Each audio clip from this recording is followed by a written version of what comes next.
the mutually beneficial system Canada and the US had shared since World War II has now ended. I'm Charles de Ledesma. Italian Cardinal Angelo Becciu announced he's withdrawing from participating in the upcoming conclave to elect a new pope. Becciu was once an influential Vatican chief of staff and once a leading contender himself. In 2020, Pope Francis forced him to resign because of allegations of financial misconduct. The 76-year-old denied wrongdoing but was put on trial in the Vatican criminal court. He was convicted of finance-related charges in December 2023. He's appealing the conviction and a 5.5-year prison sentence and has been participating in recent pre-conclave meetings. A war monitor and an activist group say clashes broke out in the Syrian capital of Damascus between local gunmen belonging to the minority Druze sect and pro-government fighters. At least 4 people were killed. The clashes broke out after audio circulated on social media of a man attacking Islam's Prophet Muhammad. The audio was attributed to a Druze cleric who has denied being involved. This is AP News.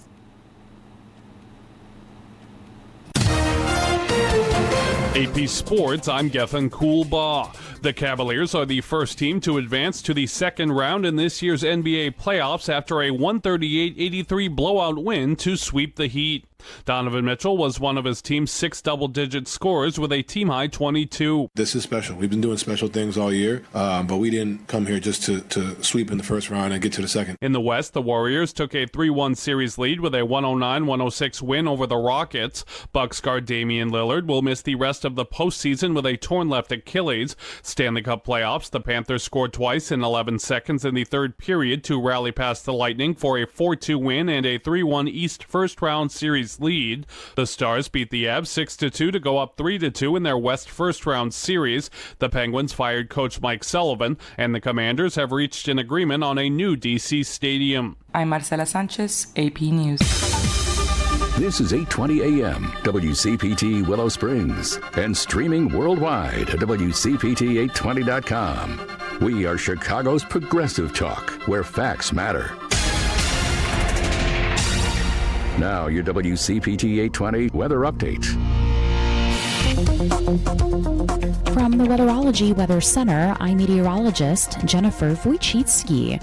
Partial sunshine develops here for today with temperatures steady early then slowly falling throughout the day. Breezy southwest winds around 15 to 20 miles per hour, gusting as high as 30. Tonight, partly cloudy skies, a low near 44. By Wednesday, we'll have a chance for some rain showers here late, increasing clouds, a high of 61 degrees.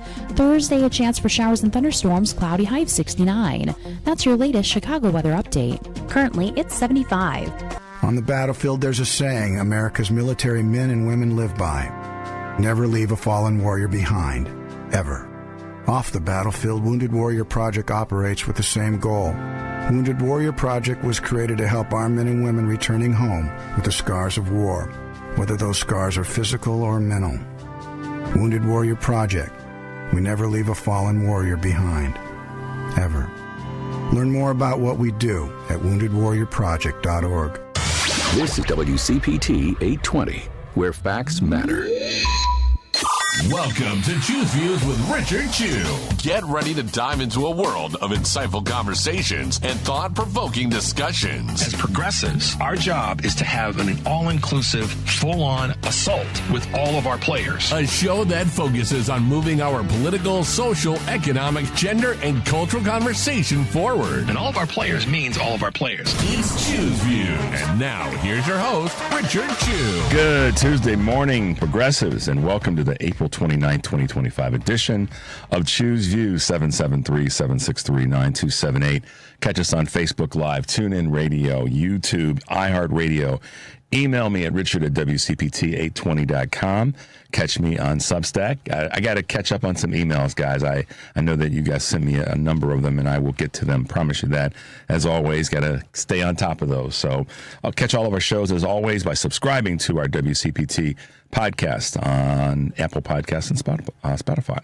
That's where you can get the short version and long version of Choose Views. That's what I like to call it. Short version and long version. Joan Esposito, live, local, and progressive. Driving It Home with Patty Vasquez. The Big Picture with Edwin Eisendrath, Out Chicago, and our other shows and interviews. And check out our heartlandsignal.com digital platform. Going to go over a couple of things that we have there, posts and so forth in a minute.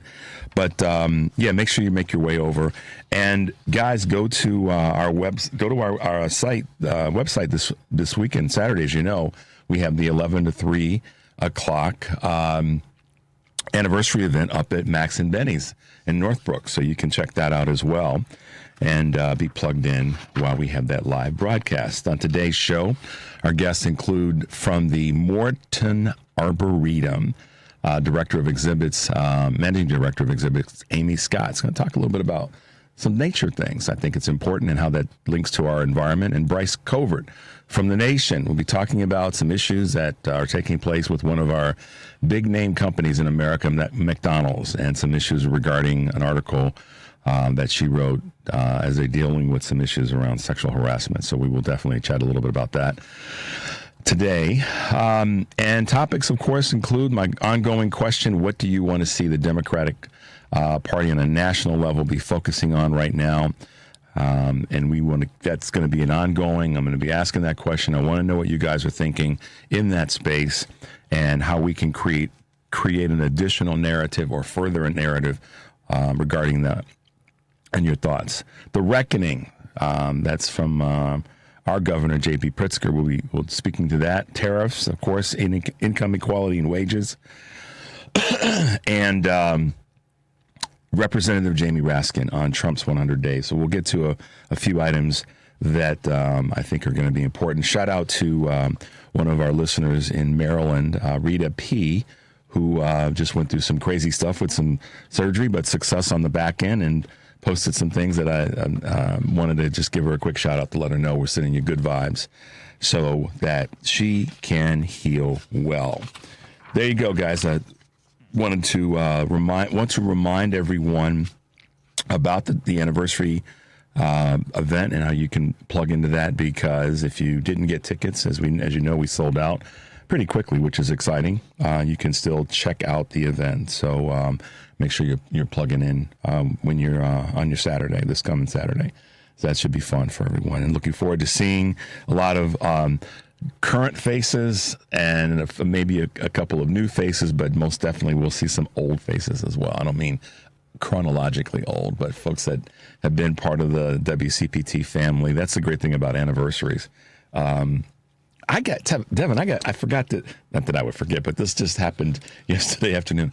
I got a LinkedIn connection from a guy I went to high school with. And this will make you guys laugh. Maybe you won't. That he said, "Hey, Richard, it's so-and-so." And I was like, oh, my God. And he said, you're going to laugh at this. He said, "I wanted to send you an invitation. We're having our 45-year high school graduation party in July." Devin's like, "What's 45 years?" Dude's looking at me like, man, yeah, and this guy that sent it to me was a great dude in high school. He was just one of those, he fit into the category of someone that was kind of an outsider, but I always kind of attracted the outsiders, or looked out for the outsiders, the kids that my high school classmates that maybe weren't the athlete or in the band or in the special cliques and all the hoity-toity groups to be a part of in school. And where I went to high school, there were over the course of from kindergarten through high school, there were 9 black kids in the whole school. So, I maybe was a self-proclaimed outsider. Not really, but maybe. And so any of the kids who didn't fit in, they just became like, my buddies and same thing with girls, buddy-ettes, as I would call them. Because they were treated differently. I saw that at an early age. They were treated differently. They weren't part of the cool kids and part of the different groups. And this particular guy was one of those people. And so it's interesting that he sought me out. But 45 years. Wow. When I saw that, I was like, really? Man, that was a while ago. So anyhow, a little bit of fun with an upcoming reunion. I got this late yesterday, and I was like, oh, man, do I even want to go? Yeah, maybe, but that's going to be interesting. Speaking of that, I joined this, I didn't join it, but I every now and again, I'll peek into this one website about people that you may have known in the past. I won't give the name of that site, but it was really kind of shocking, the number of people that, I kind of look at the 4-year, when I was a freshman, who were sophomores, juniors, and seniors. And then as I went through the years, but by the time I became a senior, who were the juniors, sophomores, and freshmen. And it was shocking to see the number of people that had passed away. I was like, oh my goodness. And so I did this back at the beginning of the year, just out of the blue. It reminded me of how important we have to value our life and our health and all the rest. So anyhow, not to get off topic, guys, but I got an invitation to come to the 45th reunion. I feel like it's a movie, like we're watching a movie. And, see, I made Devin laugh. I got him, y'all. I feel like it's a movie where everybody, they've made some great movies about high school reunions and college reunions that always have turned out to be pretty good comedy. So in any event, let's get you guys a few of the Choose Views news items that are happening here on this April 29th, 2025. Is the craft beer revolution over? They're saying pour one for the beer industry. The market is in a slump with production volume down 1.2%, partly due to regulatory pressure, market saturation, and shifting drinking habits especially among sober conscious millennials and Gen Zers. Once hot craft breweries are all struggling and experiencing their largest downturn outside the pandemic. Tariffs on equipment like kegs and aluminum cans, as well as shipping, have further hurt sales and forced small breweries to raise their prices to stay afloat. Offices are stepping up their lighting game. I found this one really interesting because this impacts all of us, wherever we may work and participate. Studies about artificial lighting's negative impacts on mood, cognition, and behavior has spurred an increase in corporate interest in workplace technologies that better simulate natural light. It's the latest frontier in the ongoing effort to lure workers back into offices in the post-COVID era. Think faux skylights and adjustable systems designed to align with circadian rhythms. And how about that for a fancy word? Other options include harnessing chromotherapy, different light and color combinations to boost well-being, or employing glowing hallways that provide a disconnect from your designated workspaces. How about that? I think if companies invest more, this is what I talk about oftentimes about companies reinvesting in their people. That's a big deal for me. All right. Power, as you guys saw and heard, is getting back on track, being restored slowly with the major outage that took place in Spain and Portugal, crippling a big part of that region, as well as a small region in France yesterday. Transport systems in cities included Madrid, Lisbon, Porto were all down, as well as traffic lights and cellular networks.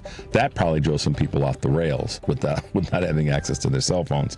Some disruptions were in airports, and that was also reported to cause some delays. Local authorities said there's no evidence of any cyber attacks at this stage, but they're keeping an eye on any possibilities. Canada had a great night last night. Mark Carney was, how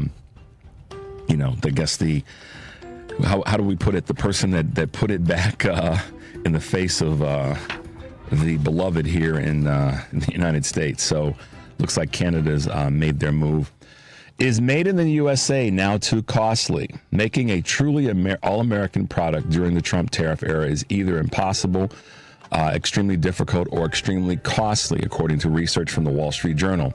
It spoke with executives or owners of various U.S. businesses and manufacturers of pickup truck organizers, coat hangers, and factory machinery, who are scrambling to adjust. In the case of Rapid Plastics high-end hangers, components sourced from China have doubled its price. Its owner says the federal government should make exceptions for specialized components. And this is projected to be a big week for the tech industry. Tech giants like Apple, Meta, and Amazon will announce their latest quarterly earnings report amid the new tariff environment, which has erased trillions of dollars from global stocks. Analysts anticipate that the Magnificent Seven tech firms would deliver an average profit growth of 15% this year, according to Bloomberg. Investors will be keeping tabs as subpar results could spark a sell-off and stoke further recession fears. 7-Eleven, yeah, that place you go for that big gulp, is looking at getting into the music industry. How do you like your Slurpees now? 7-Eleven has snagged the naming rights to Live Nation's When We Were Young, a pop group and emo festival held annually in Las Vegas. It's the first time Live Nation has sold rights for its U.S. festival through the entertainment giant, though the entertainment giant has previously done so overseas with representing certain Live Nation events. Post-pandemic, advertisers are increasingly interested in experiential marketing, finding it an effective way to connect with younger consumers and build social media buzz. And here we go with tariffs once again are probably going to cut into the Prime Day. What's the Prime Day? Some third-party Amazon sellers that import items from outside the United States and from China in particular are choosing to sit out retailers' the Prime Day sale this July, according to Reuters. Though merchants often see a major spike in sales during Prime Days, the new tariff cost may make discontinuing impossible for many. This threatens to limit selection of discounts available to members, and that's going to be a big deal for a lot of the people that take advantage of Prime Days. So there you have it, guys. A couple of Choose Views news on this April 29th, 2025. We'll take a quick break. We'll take your calls. We'll start taking your calls when we come back. The number is 773-763-9278. It's Choose Views, and we'll be right back. This is a WCPT Veteran Minute. In the midst of World War II, a group of Native American soldiers known as the Code Talkers became silent heroes. The U.S. military faced challenge of secure communications on the battlefield, and these men, primarily from the Navajo tribe, were enlisted to develop an unbreakable code. Using their native language, which had no written alphabet, they transmitted vital messages that were indecipherable to enemy forces. The code proved to be an essential asset, particularly in the Pacific Theater, where it helped the Allies win crucial battles. The Code Talkers' courage and ingenuity saved countless lives and turned the tide of the war. Yet, their contributions remained largely unknown until decades later. The legacy of the Code Talkers stands as a testament to the strength, resilience, and invaluable service of Native Americans during one of America's most devastating conflicts. This has been a WCPT Veteran Minute.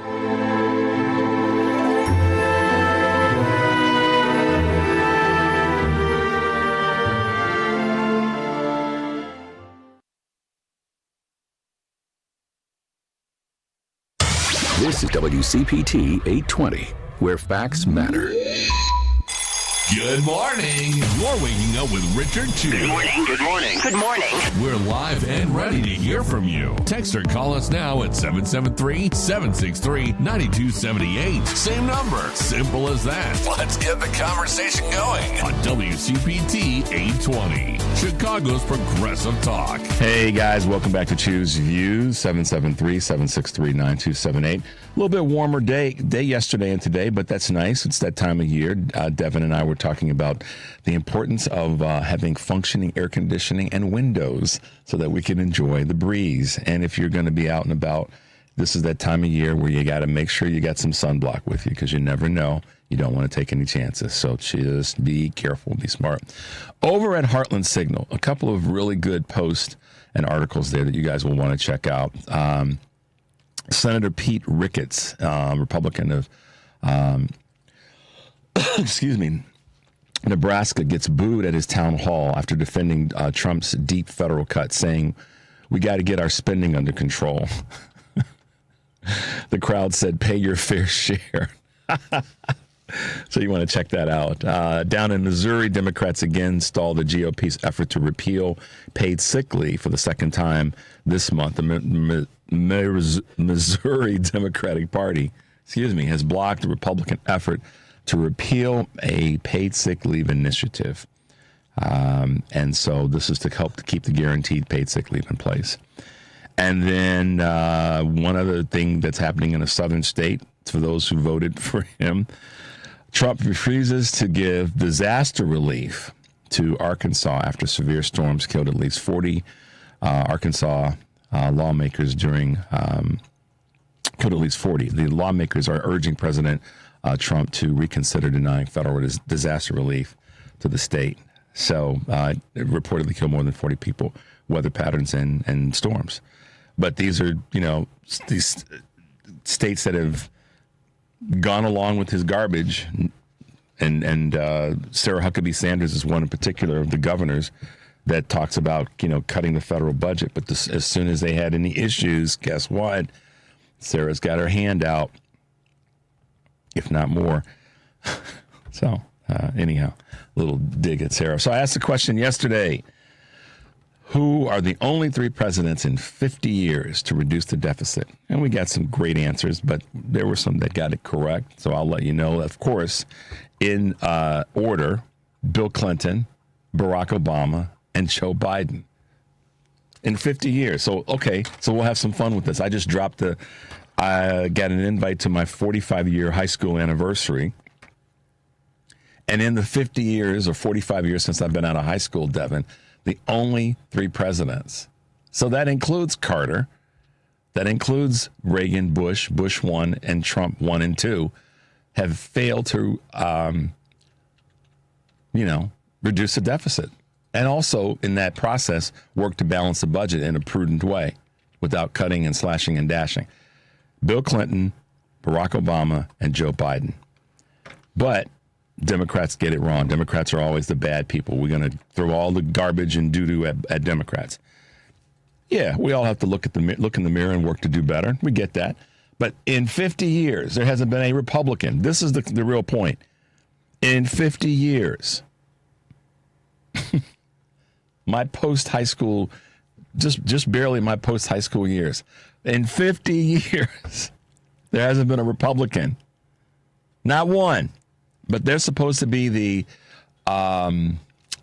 responsible financial leaders. But not one Republican elected to the presidency of these United States has reduced the deficit. Why is that, Republicans, MAGAs, GOPers, center-righters, fiscally responsible-ers? Why is that? I want to know. How come there's only been 3 presidents in 50 years? In 50 years to reduce the deficit. And each of those 3 are Democrats. Caught more hell, tax and spend Democrats and all this other garbage. Meanwhile, during those same periods of time, here's the other side of that. And I hear people complain about Dems they're not, they don't have, they're tax and spend. They don't know how to handle a budget, and they're going to take on. Meanwhile, during these same 3 presidencies, the other thing that happened, which is critically important, is, and this is a big one, these 3 presidents, each of them pushed for legislation to increase wages. Because at the end of the day, guys, during the Republican presidencies over the last 50 years, the biggest harm to our economy, the biggest, I don't care what anybody says, I have the data, so bring it. And guess what? I've got people behind me that have the data.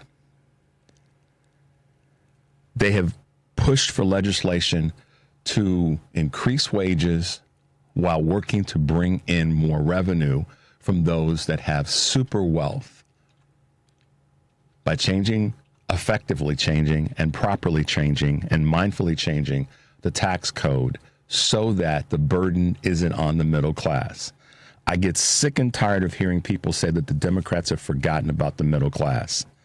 Reducing our federal deficit is one of the most important pieces of legislation and success and pushing for betterment that a president can and should do, and in a responsible way. What Trump is doing right now isn't reducing the deficit. It's not. Somebody who's a MAGA or doesn't like what I talk about on the show, call me and let's have that conversation. Show me how he reduced the deficit in his first term and how in his first 100 days he's reduced the deficit. It hasn't happened. And it's not going to happen, by the way. This is a dude that's wrecked casinos. Okay? Let's be honest here. All right. 3 presidents, Clinton, Obama, and Biden, while pushing for legislation to increase wages and pushing for legislation to create a better balanced system. I trust Warren Buffett. I've never met Warren Buffett. I've read tons about him. I trust Mark Cuban far more than I trust any person, period, that assigns himself and aligns himself with the GOP. You know why? You want to know why? Because they built their businesses with smarts, with good people around them. They respect women. They understand. And there's no scandals about Mark Cuban and mistreating women. There's no scandals about Warren Buffett about mistreating women. It's about empowering women in the cases with their companies. They've made it clear that they know how to run their businesses and run them well. And when necessary, they've criticized presidents, both Democrat and Republican, but they've gotten aligned with the ones who have actually pushed for something that's critically important, and that's better wages for employees, public and private sector. And Mark Cuban and Warren Buffett have both said a set of things that's in the similar bucket, maybe a little bit differently, and that is we should be paying more in taxes. And I don't have the exact quote written down this morning, so I'm going to try to get to it to get to the meaning about what Warren Buffett said about if X number of companies paid the proper amount of taxes, we wouldn't have the deficits that we have, and others wouldn't have to pay taxes. That's coming from a dude who was a wealthy dude before all this uber wealth from trashing companies became popular, and has maintained that wealth. Mark Cuban, I'm proud to be able to pay the taxes. It was the year before last, or was it last year, whatever, $230-some million he paid in taxes. He said, I'm proud and blessed to be able, he didn't say blessed, that's my word, but I'm thankful to be able to pay the taxes. You remember that, Dad? Yep. He said, I'm in the country that I live in, the ability to do what I'm able to do, I'm happy to pay this in taxes. So I don't care what anybody that's GOP or center-right or maggot or all the rest have to say about the conversation around Democrats. We have 3 presidents in 50 years that have reduced the deficit, and none of them have an R behind their name. So, literally, you can take that to the bank. Let's take a quick break. When we come back, we'll grab a couple of calls. We'll talk a little bit further about this trash heap known as the Trump administration. The number is 773-763-9278. This is Choose Views, and we'll be right back. Wesley Financial Group is not a law firm. They told us nothing but lies. These timeshare thieves out there are terrible. They bullied us. Our timeshare is all a scam. They stole from us. They were thieves. I was completely taken advantage of. Hello, I'm Chuck McDowell, founder and CEO of Wesley Financial Group, and I know the tough spot you're in. Are you asking yourself, why did I buy that timeshare? I'll tell you why, because that presentation wasn't a normal sales pitch. It was a show to convince you that timeshare is a great investment. They told you it was available today and today only. They said you're foolish if you don't buy, and unfortunately, you believed them. We get over 3,000 complaints a week from folks just like you that were misled into buying a timeshare. Give us a call. I guarantee if we take you as a client, we will cancel your timeshare or you'll pay nothing. Call now for your free information kit. 800-935-3377. 800-935-3377. 800-935-3377. Paid for by Wesley Financial Group. You're listening to WCPT 820. Here's the latest Chicago weather update. From the Weatherology Weather Center, I'm meteorologist Jennifer Wojcicki. Partial sunshine develops here for today with temperatures steady early then slowly falling throughout the day. Breezy southwest winds around 15 to 20 miles per hour, gusting as high as 30. Tonight, partly cloudy skies, a low near 44. By Wednesday, we'll have a chance for some rain showers here late, increasing clouds, a high of 61 degrees. Thursday, a chance for showers and thunderstorms, cloudy, high of 69. That's your latest Chicago weather update. Currently, it's 73. You're listening to WCPT 820 because facts matter. It's Chew's View with Richard Chew on WCPT 820, where facts matter. All right, progressives, welcome back to Chew's Views. So yeah, we have to go forward. We have to push forward. We know that, but we also should identify as part of our conversation what the hell is it that is so sexy about Republicans when they can't reduce the deficit, haven't balanced the budget, and haven't really pushed for worker wage increases. Neither have they really gotten behind the reduction in taxes on the middle class and incomes under $400,000. They've never been advocates for that. So why in the hell would you want to get behind them? To protect this so-called southern border from the Mexicans that are come steal your stuff? What about the corporate executives that are stealing your stuff? And you're letting them do it. You're letting them do it, MAGA, GOP, center-right. You're letting them do it. Meanwhile, trying to give a head fake to the rest of the country that it's the Mexicans and the Haitians that are stealing your stuff and eating the cats and eating the... I mean, what kind of stupidity wakes you up in the morning? What kind of hate allows you to say, oh, those people are... You're just... I've got to lean into something that progressives are kind of pussyfooting around on to empower folks. Let me just get to this. I'm hearing a lot of people say, we can't call, I'm hearing people in other shows, frankly. So I'm going to call this out. We can't call them stupid. It's not going to draw them to us. No, BS. If someone does something that's stupid, you call that action stupid. You may not want to call that person stupid. Sometimes maybe. But most of the time, to further the conversation, you can call their actions stupid or irresponsible or knuckleheadish without calling them a knucklehead. I'll give you an example. Pam Bondi, with her, if you criticize the president, we're going to, arrest you, that garbage that she put out last week. I put this on social media. I said, no, Attorney General Pam Bondi, that is a stupid thing, and it is a breach of our Constitution. So go back to school and reread that, or the Florida Bar Association should sanction you. That's not calling her stupid. That's saying what you said was stupid. So we need to back off this. We can't call, how are we going to draw conservatives to us if we're calling them stupid? They're going to think we're going to be we're the elite, Dems or the libs. No, if they do something stupid, you call it a stupid action. And you let them know, I'm not calling you necessarily stupid. And again, let me be careful in saying this. That's how I approach it. That was stupid, or saying that was stupid, or saying that was dumb. I'm not saying you are, but your actions were, or irresponsible. Or some people say, well, you can't call somebody a racist. I can call their actions racist or sexist. Absolutely, I can, and I will, and I do. Unapologetically. So you guys, I'm empowering you to do that. It'll make you feel better to say that was stupid. But that was racist. That was sexist. And a lot more guys need to be saying that in the workplace. And I know we'll talk about this with Bryce in the 7:30 hour. But I wanted to talk about that because I was got a couple people who are like, well, Chu, you can't call people stupid. Yeah, you can, but I would choose to call their actions stupid because then that keeps the conversation going. Let's come back to this thing about irresponsibility with Republicans in terms of our federal budget and our deficits and these tariffs.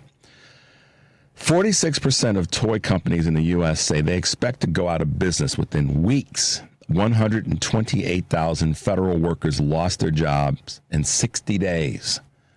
40% of cargo ships leaving China for the U.S. were empty this past week. Shoes are expected to go up 87%. Apparel is expected to go up 65%. U.S. exports expected to drop 18%. Tourism is already down 20% in the United States, to the United States. All foreign goods up at least 10% on the U.S. dollar alone. Now, who was it that many people couldn't pronounce her name properly, said that these were going to be the things we were going to be dealing with, particularly talking about Christmas and how Christmas could be more expensive in 2025 if Donald Trump were elected to a second term. So when I hear people say, oh, she didn't talk to the middle class, she didn't talk to these people, she said it.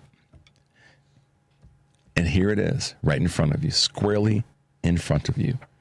Kamala Harris said these things would happen. But oh no, didn't feed you that bowl of oatmeal just the right way. And so now you got a cold, nasty bowl of oatmeal.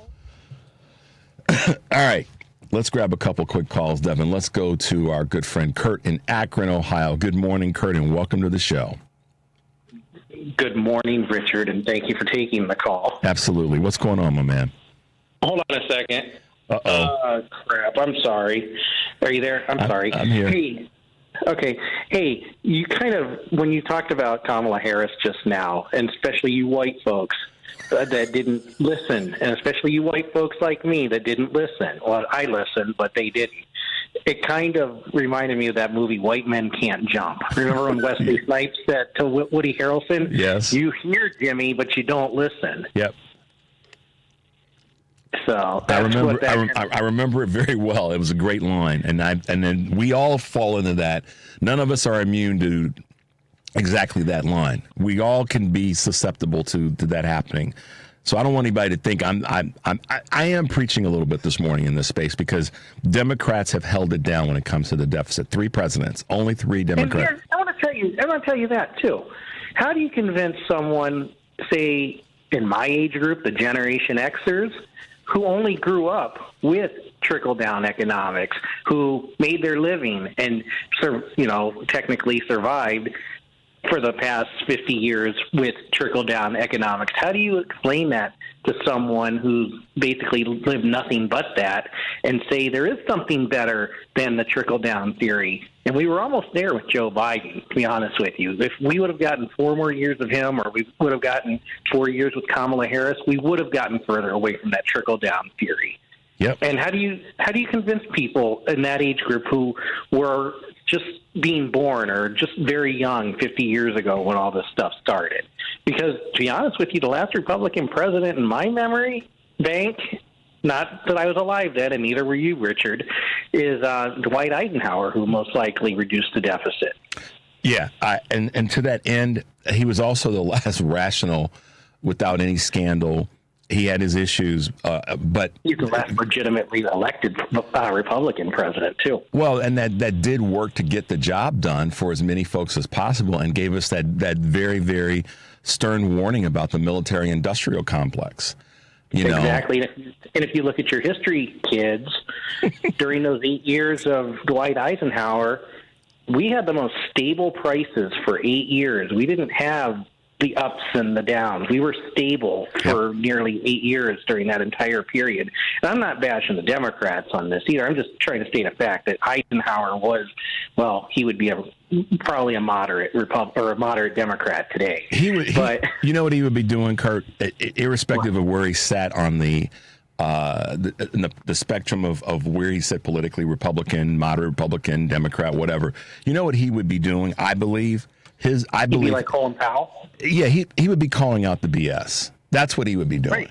Right. And if you think about it, yeah, go ahead. I'm sorry. You go. I was gonna say, if you think about it, Harry Truman offered Eisenhower the nomination in 1948 for the Democratic Party.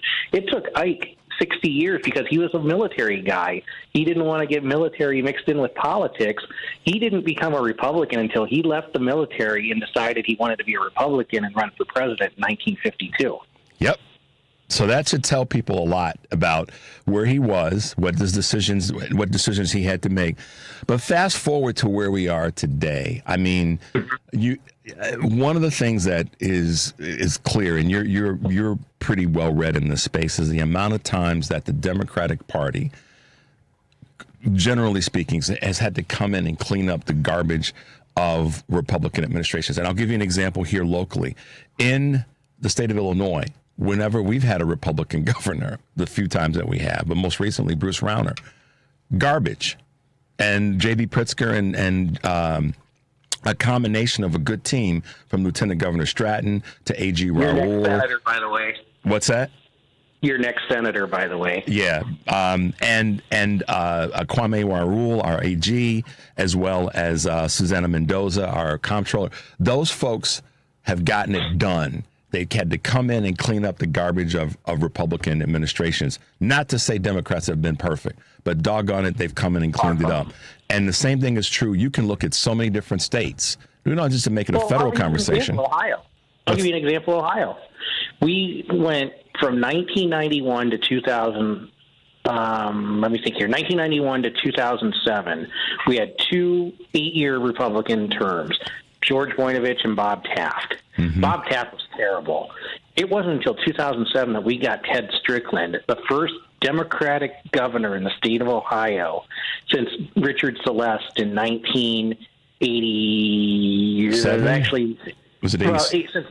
He was elected in 1983, or excuse me, 82, and then reelected in 86. So he was the last 2-term Democratic governor in the state of Ohio since the 80s. In fact, that's when Sherrod Brown was our Secretary of State. Right. But Ted Strickland was a victim of the times, and that's why he got voted out, because that was when the recession was really starting to hit in 2008, 2009, and then the Tea Party was really big in 2010, and that's when Ted Strickland got voted out in 2010 after 1 term, after turning Ohio around economically, oh, by the way.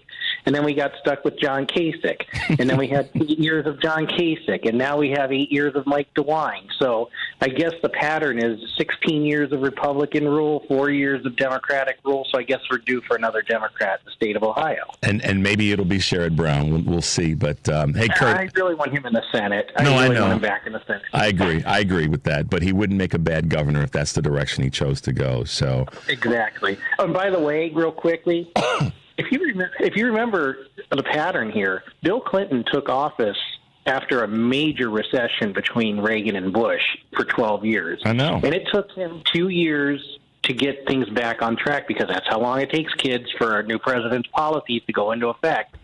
And then obviously Obama had the Republican recession of 2007, 2008, 2009, and that took 2 years, because by the time he was up for re-election, 2011, it started turning around. Yep. And then, of course, Joe Biden had, the Great Plague and everything else that happened. So, I mean, and the evidence is right there. It's overwhelming how Republicans have not just trashed our economy.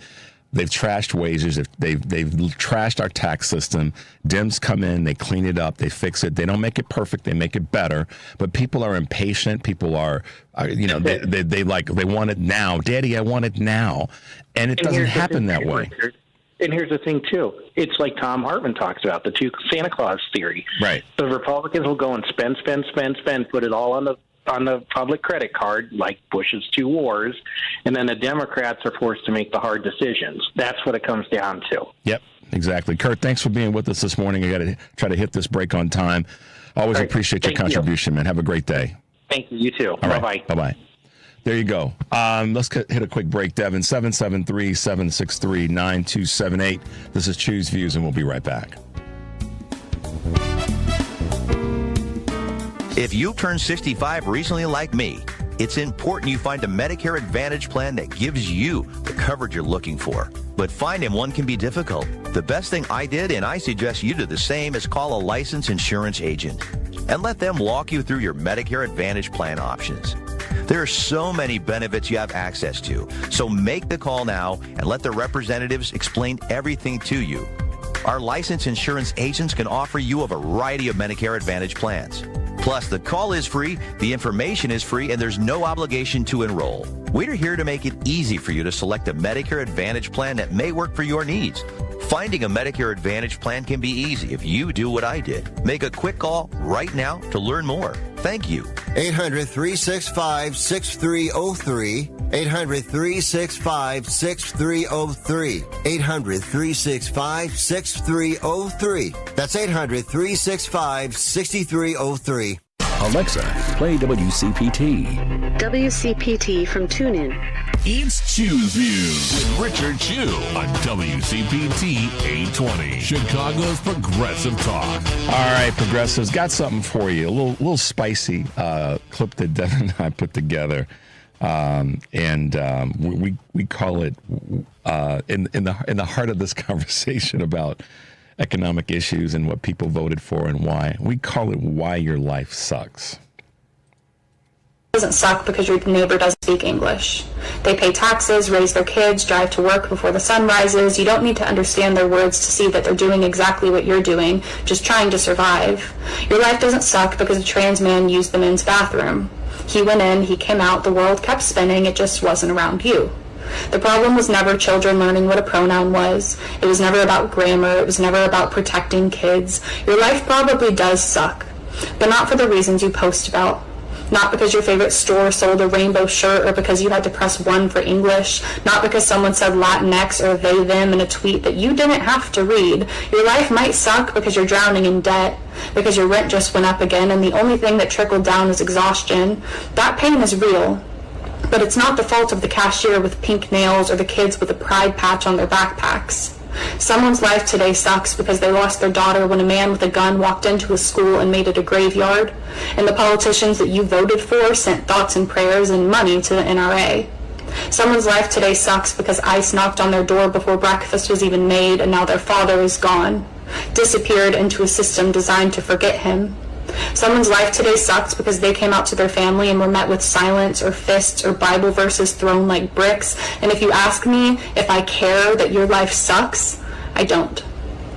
I will look you in the eye and say, I don't. I don't care that your life sucks. Not if your definition of pain is seeing someone different than you exist without apologizing. Not if your idea of oppression is having to share space with people you don't understand and never tried to.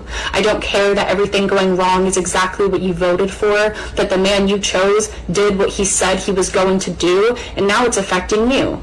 I care about the millions who voted against it, who stood in long lines of broken systems with shaking hands and steady hearts trying to hold back the tide. I care about the people you hated so much you were willing to vote against their right to breathe, to marry, to walk into a store without fear, to learn history that includes them. And somehow you want sympathy? Try empathy first.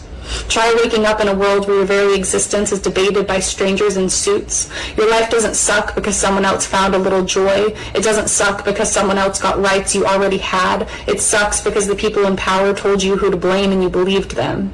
You were sold a scapegoat and called it salvation. But you can still unlearn it.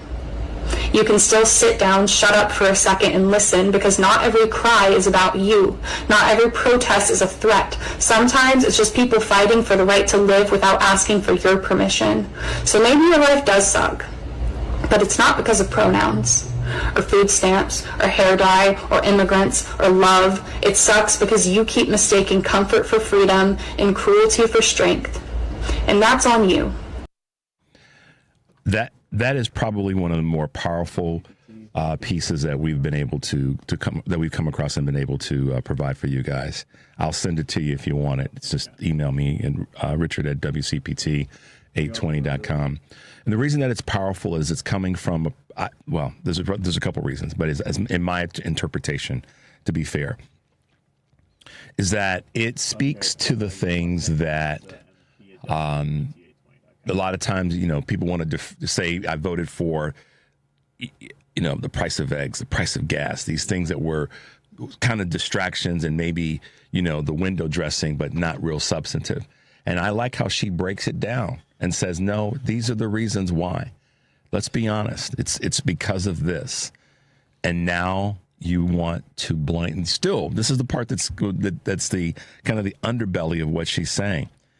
And you still want to blame somebody else for the decision you made to vote for this garbage, meanwhile telling everybody else that you knew better. But now that the decision that you made hasn't turned out so well, you still want to blame those people who didn't try but told you, starting with Vice President Harris. So every now and again, and I know you guys are smart folks and you can hear it in the tenor and tone of my voice, I get a little spicy, a little salty, because I want to get people's attention on all conversations that we can have. Not trying to be perfect in that space, but doggone it, the reason I wanted you to hear this clip today is because I said earlier that, talked about not calling people stupid, but referencing their actions as stupid. The decision by the 78 million people that voted for Donald Trump, for some it was about creating pain and suckiness for other people, as she said. But for some people, it was just a stupid decision. And until we have the temerity to call it that, we're failing ourselves and failing our body politic. We have to call the decision a stupid decision. Don't be afraid. Be encouraged to tell people that was a stupid decision. Look at the outcome of it. You have to you have to rally yourself to do that. Stop going after Democrats. The reason that Ken Martin decided that he was going to kind of have to drop the hammer on David Hogg is because David Hogg was recklessly about to go after Democrats. Some that need a little kick in the booty to move a little bit faster and stronger and better, no doubt. But his methodology was faulty. It was without the experience needed to get the job done. That's why I wrote my piece on Substack. It is not appropriate to nastily go after Democrats right now. It's more appropriate and more effective is to rally Democrats who didn't do things, that sat on the sidelines. And they're not just Democrats, by the way. There's a lot of Republicans that sat on the sideline. It's to rally those people to not make a stupid decision again and not be involved in this thing we call politics. No longer do we have the luxury of saying, I don't do politics. I'm going to say one quick thing. We're going to go to a clip. There's a lot of stuff flying around on social media and all over media about Saquon, help me out, Barkley, who is a running back for the Philadelphia Eagles, who won the Super Bowl, of hanging out with Trump. This is my point that I want to make about this. He made a statement about don't make this about politics. Saquon, this is where your youth doesn't favor you. The simple fact that you went and hung out with this dude at this time makes it makes you vulnerable to criticisms and political conversation, because you're either not paying attention or you are paying attention and you chose to use your privilege to go in and sit with this dude. Be damn respecting the office of the presidency. He's disrespected that. So how can you put yourself in that line of fire knowingly? So the people around you, either you didn't listen to or that you got the wrong people around you. If I was standing in front of you, I'd tell you the same damn thing. Take a lesson from your quarterback, Jalen Hurts, who made the decision to say, I'm not going. He stood on his business. And we as Democrats progressive liberal Democrats have got to be willing to call it out on our side and then embrace the move forward. If we don't, then that's our fault. At the same time, though, when I say call it out, I mean call out what Republicans are doing that is stupid in terms of their actions. And so what she says about why your life sucks is spot on with me, and I can get behind that 100%. Devin, before we hit this break, let's go to the one clip from our own J.B. Pritzker. We call it The Reckoning. What I find ironic about the current conversation surrounding our party is that the voices flocking to podcasts and cable news shows to admonish fellow Democrats for not caring enough about the struggles of working families are the same ones who, when it comes to relief of the struggles of real people, have been timid, not bold. They didn't want to fight the health insurance companies and the drug manufacturers. They didn't want to demand an increase in the minimum wage or require paid family leave. They gave in to the powerful hedge fund managers and tech bros whose blind pursuit of profits is now destroying everything that matters to middle-class families, from home ownership to health care to veterans' benefits. They told us to ignore the fact that most Americans can't afford a vacation while they're young or a retirement once they're old. Here's the problem with the do-nothing crowd, now telling us what to do. Well, they spent their years watching Republicans illegitimately pack the Supreme Court, take away voting rights from people of color, systematically chip away at the constitutional order. And all the while, they offered, in response, a simple defense of norms and decorum and a blind hope that one day soon Republicans would wake up to find their better angels. Well, that got us exactly where we are today. So, folks, the reckoning is here.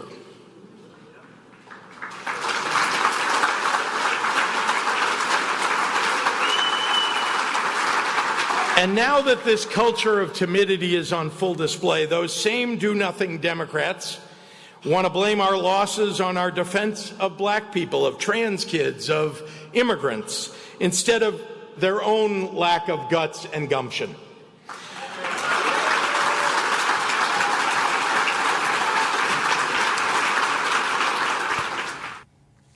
It's a very powerful piece. I'll send it to you. You know how to find me. Just email me, richard@WCPT820.com. I'm talking about this in this segment of the show because I want people to understand how committed I am to, I can say what Democrats are doing, that it hasn't been perfect all day long. However, I'd rather spend my time talking about what Democrats have done successfully and how we do better and have more of that, and kick Republicans to the doggone curb, and kick those soft, mealy-mouthed Democrats to the curb for criticizing us for trying to get something done. Why would we not want to live in a country where we embrace all the pieces of the country that we say we are all about? If not, then you probably don't want to live here. Maybe you should go back to where you came from, rather than telling somebody else to go back to where they came from. And this is our country. Well, then do a damn thing about making it better. And not great again, but making it better. All right, y'all, let's take a quick break to it. The number is 773-763-9278. This is Choose Views, and we'll be right back.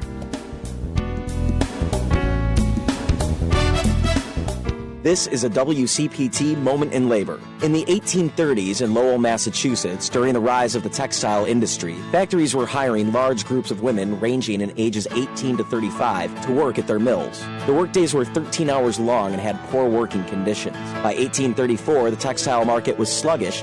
In response, the workers' wages were reduced by 12.5%.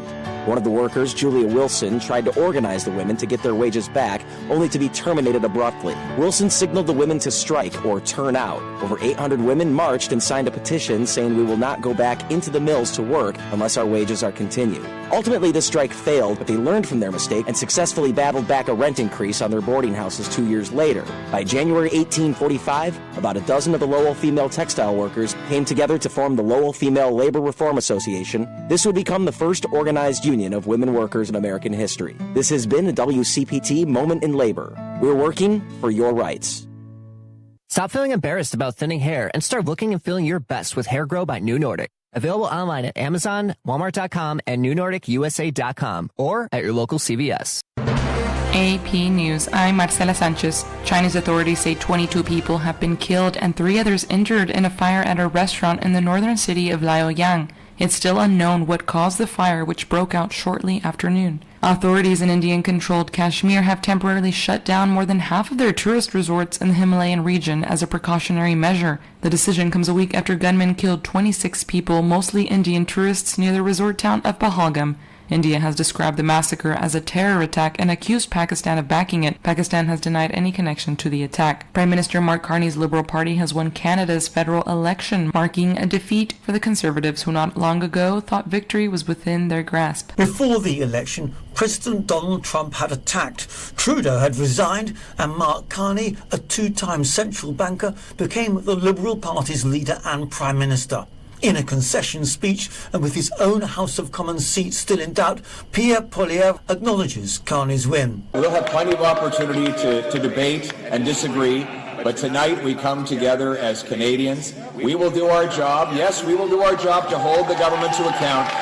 Carney, in his victory speech, issued a rallying cry for a united Canada. These are not idle threats. President Trump is trying to break us so that America can own us. That will never, ever happen. Carney also told supporters, our old relationship with the United States is over. I'm Charles de Ledesma. Power has almost fully been restored across Spain and Portugal. By 7 a.m. local time, Spain's electricity operator, Red Eléctrica, said more than 99% of energy demand in Spain had been restored. Italian Cardinal Angelo Becciu announced he's withdrawing from participating in the upcoming conclave to elect a new pope. In 2020, Pope Francis forced him to resign because of allegations of financial misconduct. This is AP News. The U.S. Education Department is asking an Ivy League school to apologize and strip a prominent transgender swimmer of her career awards. The Trump administration says the University of Pennsylvania illegally denied women equal opportunities by letting a transgender swimmer compete on the school's women's team and into team facilities. The administration's statement Monday doesn't name Leah Thomas, the transgender swimmer who last competed for the Ivy League school in 2022, but the investigation opened in February by the U.S. Education Department focused on Thomas, who became a leading symbol of transgender athletes and a prominent political target. 3 Chinese astronauts will have to wait a bit longer in outer space after weather conditions postponed their return to Earth. The 3 were set to land Tuesday after spending 6 months away from our planet. 2 of the astronauts, Kai Su-cha and Song Ling-dong, conducted the world's longest spacewalk during their mission, a total of 9 hours. I'm Marcela Sanchez, AP News. This is 8:20 a.m. WCPT Willow Springs and streaming worldwide at WCPT820.com. We are Chicago's progressive talk, where facts matter. Now your WCPT 820 weather update. From the Weatherology Weather Center, I'm meteorologist Jennifer Wojcicki. Partial sunshine develops here for today, with temperatures steady early then slowly falling throughout the day. Breezy southwest winds around 15 to 20 miles per hour, gusting as high as 30. Tonight, partly cloudy skies, a low near 44. By Wednesday, we'll have a chance for some rain showers here late, increasing clouds, a high of 61 degrees. Thursday, a chance for showers and thunderstorms, cloudy, high of 69. That's your latest Chicago weather update. Currently, it's 75. Seems everything costs more these days. Gas, groceries, and when's the last time you checked your wireless bill? When it comes to Big Wireless, if you're staying, you may be overpaying. Switch to Consumer Cellular and get your second month free for a limited time. You'll get the same fast, reliable nationwide coverage without the big wireless bill. Plans start at just $20 a month. Here's Veronica and Jackie, real customers. I didn't know that I could get something for a lot less money that was actually better than who I was with before. Anytime anybody complains about their cell phone bill, we say, you've got to check out Consumer Cellular. And now for a limited time, new customers can get their second month free when they use promo code SECONDFREE. Just call, click, or bring us your bill and see how much you can save. Because when it comes to Big Wireless, if you're staying, you may be overpaying. Call 1-888-FREEDOM, visit a store near you, or consumercellular.com and use code SECONDFREE to get a free second month. Real people paid to share their opinions in this ad. Plans include $5 credit for auto pay and e-billing. Taxes, fees, and other third-party charges will apply. See website for additional details. Chicago's progressive talk, WCPT 820, where facts matter. Welcome to Choose Views with Richard Chew. Get ready to dive into a world of insightful conversations and thought-provoking discussions. As progressives, our job is to have an all-inclusive, full-on assault with all of our players. A show that focuses on moving our political, social, economic, gender, and cultural conversation forward. And all of our players means all of our players. It's Choose Views. And now, here's your host, Richard Chew. Hey, welcome back to Choose Views Progressive. Thanks for being with us this morning. 773-763-9278. There's all kinds of things that come from having an environment that's healthy, that's prosperous, that's growing, that's safe. And I say this oftentimes on this show, 10 of us could be walking down the street alongside of one another. That'd be a big street. And we're all breathing the same air, which is why our environment is so critically important. Irrespective of where someone might sit on certain political issues, the air we breathe is super important. And trees are a big part of that, as are other forms of foliage. So as part of my introduction, I wanted to chat about that, or say those words this morning, because with us this morning is the head of exhibitions at the Morton Arboretum. You got to say those words slowly so you don't mess up. And that would be none other than Amy Scott, who is the head of exhibitions at Morton Arboretum. Good morning, Amy, and welcome to Choose Views. Good morning. Thank you so much for having me. You're welcome. I'm glad to have you with us. I love what you guys do. And the reason that I love it is I've never necessarily positioned myself as being the most environmentally, savvy and top of the heap person. But I do recognize the importance of our environment being cared for and doing a better job. All of us can do a better job. Tell us a little bit about you. Tell us a little bit about Morton and the importance that it has at large to our environment. Yeah, so I am the head of exhibitions at the Morton Arboretum. We are located in Lisle, Illinois, and we're all about planting and protecting trees. And so we do a lot of work and conservation and research on the environment and trees, and also just wanting to provide opportunities for people to get out and explore and connect with nature in whatever way works with them, and also connect with each other. Well, this year, you're celebrating, is it the 20th anniversary of the Arboretum Children's Garden? Is that correct? Yes, it's our 20th anniversary of the Children's Garden, which is a 4-acre outdoor play space. It provides hands-on play for kids and families, and we have programming most of the year for kids and families to participate and learn more about nature and the world around them. So tell me a little bit about this in terms of, this 20-year celebration, 20-year anniversary, and what children are participating in. Are age groups? Are they 3 to 10? What are the age groups? What are some of the things that they've been doing and been able to actually do? Are they planting trees? What's really happening in that space? Yeah, so every year we have different programming. The programming is really for the kids. I think that usually I am not the expert in the Children's Garden. I'm more about the exhibitions, but we do have, programs from 3 to about 10.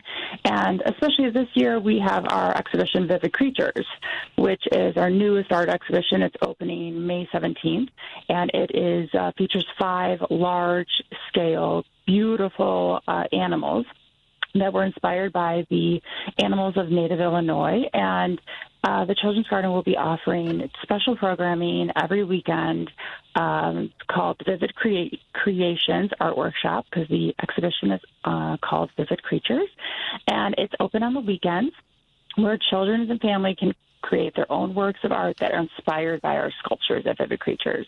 So they'll learn about different art materials.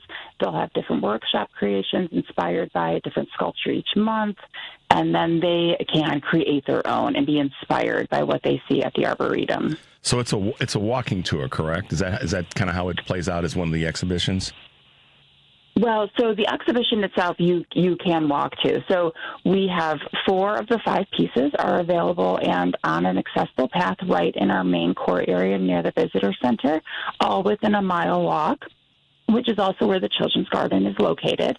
And so you can see a huge 22-foot tall buck that is just absolutely beautiful. There is our sandhill crane that is 16 feet tall with a wingspan of 26 feet long.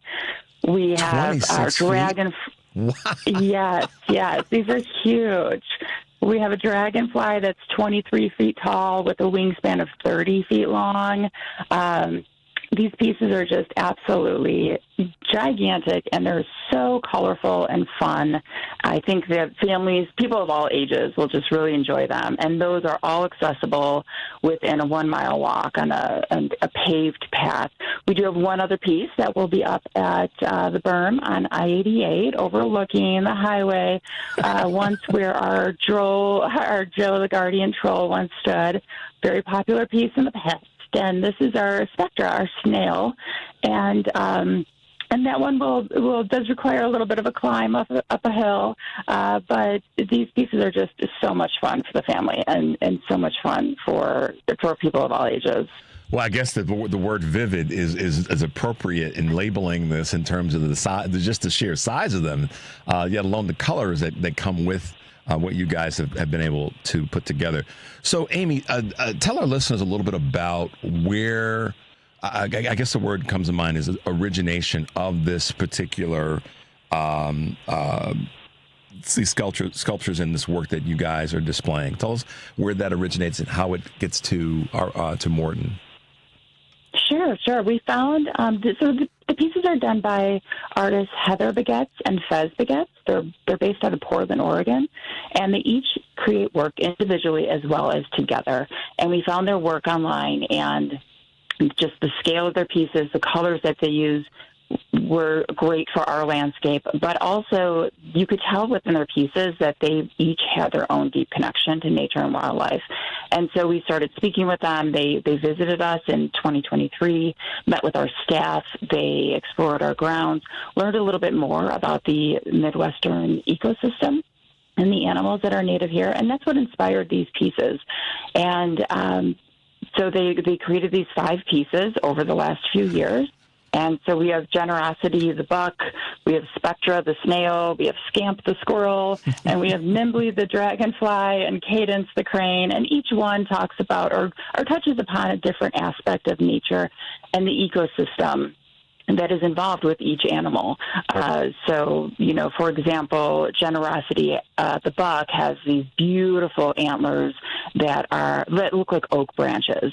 And within those oak branches are, live, leaves growing and life living within them.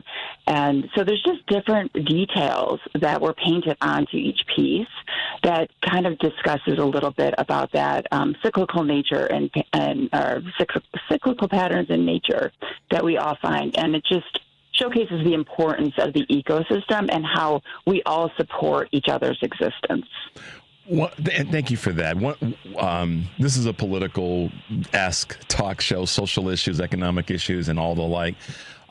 So I'm not going to drag you down that path necessarily, but I do talk about the intersection of community. Yesterday we had a professor on talking about the stress that comes from folks being and living in a silo emotionally, and when there is a death, and when there's a death by suicide.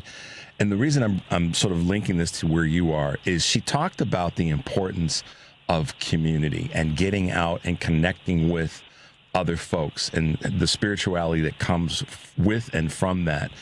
And it seems to me that this is one of the things that you guys have really sort of captured and cornered, and that's the importance of getting out into the community of nature and working really hard. Morton has worked really hard to get people to come out and really see what the not only the beauty and vibrancy of these 1,700 acres are, but how it also lets you connect to the community of nature. Do you get that sense, or do you feel that as the head of exhibitions there?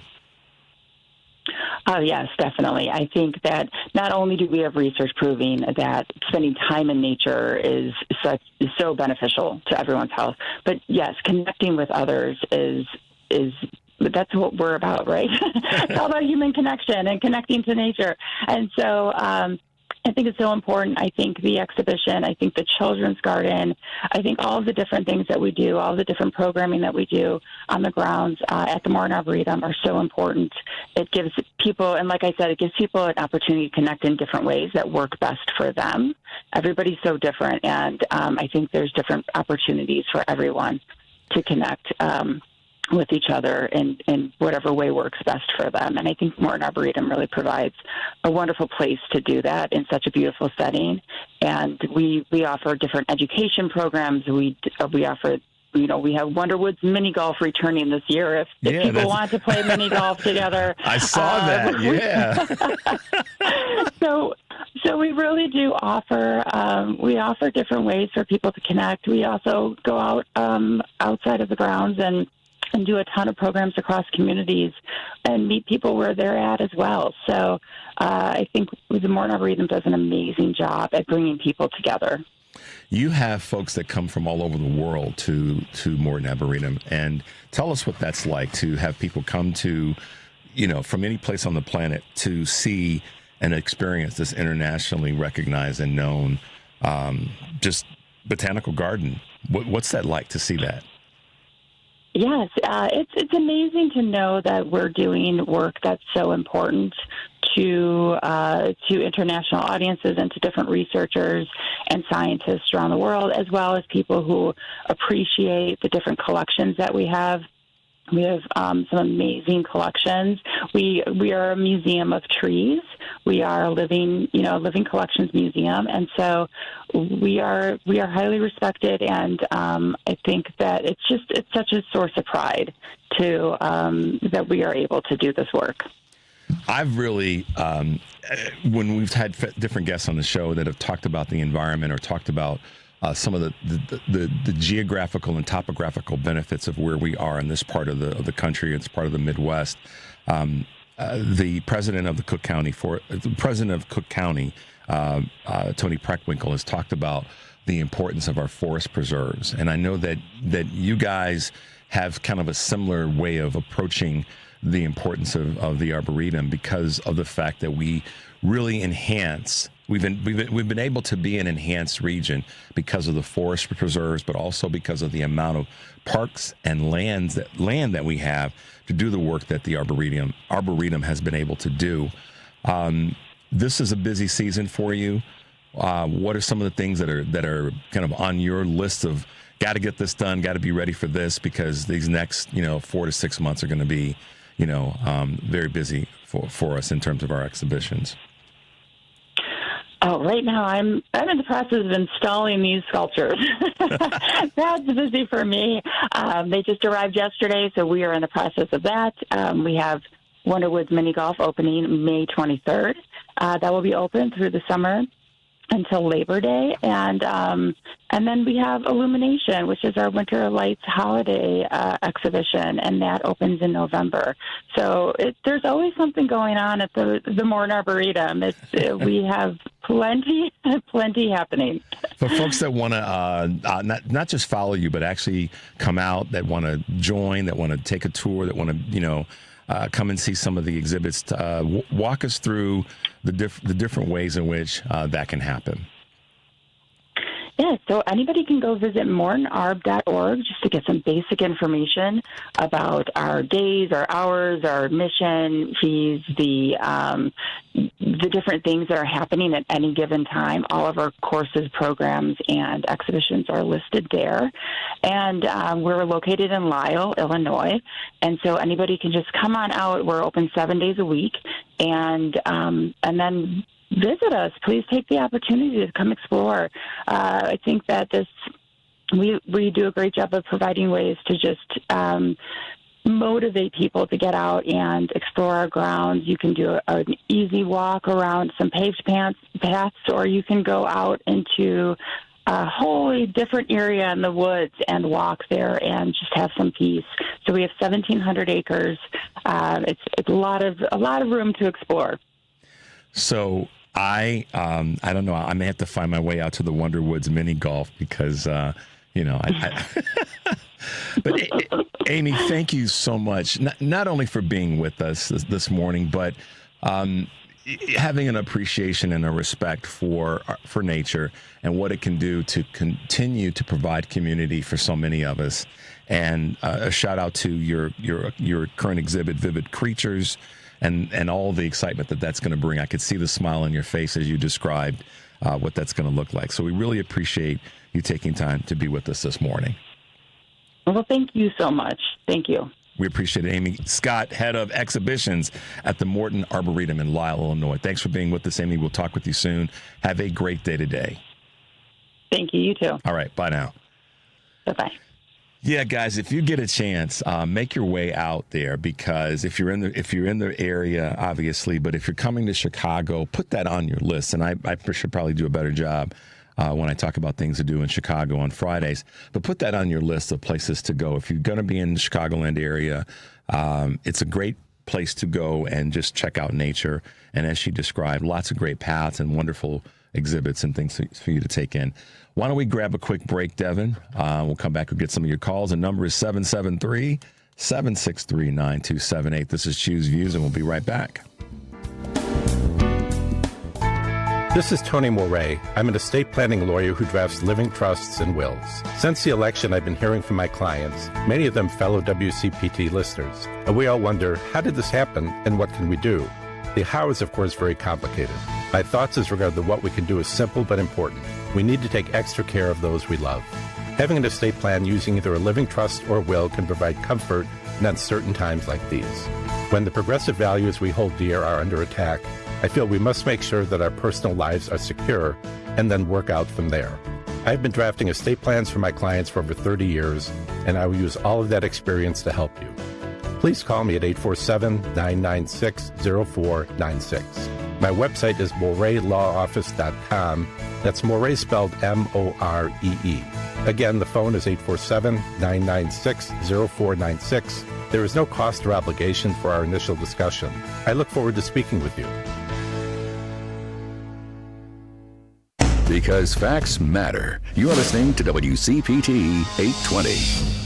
Welcome back to Choose Views with Richard Chu on WCPT 820, Chicago's Progressive Talk. Hey, progressives, welcome back to Choose Views. Yes, make sure to check out the Morton Arboretum. Really a great place to go and hang out for an afternoon. So put that on your list. I will say it that way. One of the things that we talked about last week, and I've talked about kind of every day, is this whole conversation around schools defending themselves as a group and as an alliance rather than as a community, to use that word, rather than one-off with this craziness that's coming from the Trump administration. And the University of Illinois faculty votes to join the Big Ten Alliance to defend against Trump's attacks. I think it's great. The resolution adopted yesterday to join the Mutual Defense Pact with other Big Ten schools is a way to blunt the Trump administration's aggressive posture toward higher education. University of Illinois is the first university in Illinois to join the Big Ten Mutual Defense Pact, which has now been adopted by a growing list of Big Ten universities as faculty push to create a unified front to defend academic freedoms against the Trump administration's attacks. That's what has to happen. What's happening to our country, this is a quote that's coming from the university, what's happening in our country in relation to higher education, international students, scholars, and funding is seriously wrong, and we have to fight. And that's coming from Professor Christopher Weaver. So it's good to see that. And I'm proud of the university for that. I'm proud of the other Big Ten universities. Hell, I'd love to see every college, university, junior college, trade school, the list is massive, to come together. Hell, I'll head the call. That's the clarion call, to come together and say no to Donald Trump publicly, repeatedly, forcefully. Tell him no, to go sit his behind down.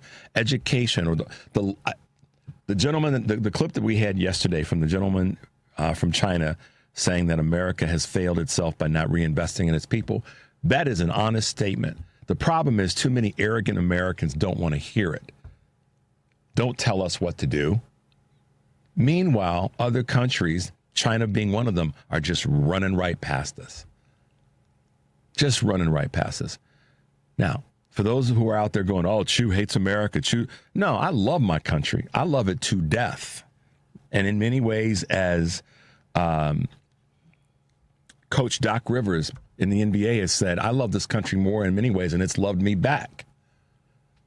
That might be a little bit of insanity, but that's the truth.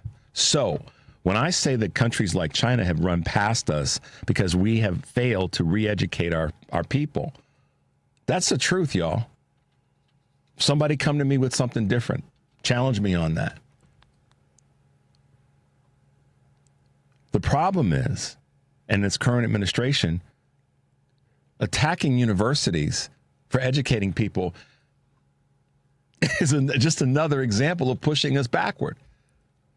Because they're not saying what you want to say. They're talking about things that you don't necessarily want to hear or make you uncomfortable. Well, hell, there's millions of people in this country that have had to listen to garbage from Republicans for decades that we didn't want to hear. So suck it up and deal with it. Leave the universities alone.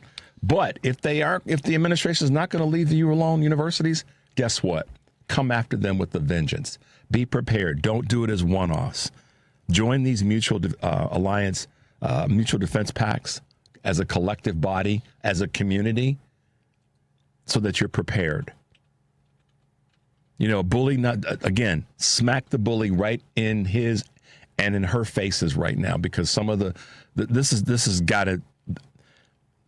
I'm not going to speak for women, but I know it's got to be ticking off a lot of progressive liberal Democratic women to see, these misrepresentations of what's important, what we would like to believe is important to the greater body of women in the country as part of this administration. I've got to believe that that's got a lot of the ladies really ticked off. And I've heard and seen on social media and other places that it is. But at this point, we fight back. We don't lean backwards, we lean forwards. Have to do it that way. Let's try to grab a quick call before we get to the bottom of the hour. Let's go to George in Oak Park. Hey, George, good morning and welcome to the show. Good morning, Richard. You know that your earlier comments about, not attacking a person personally, but to attack their behavior or what they do, what they say. But it's so difficult to do that because, you get emotionally worked up on it. On WLS, stuttering Chris Plant.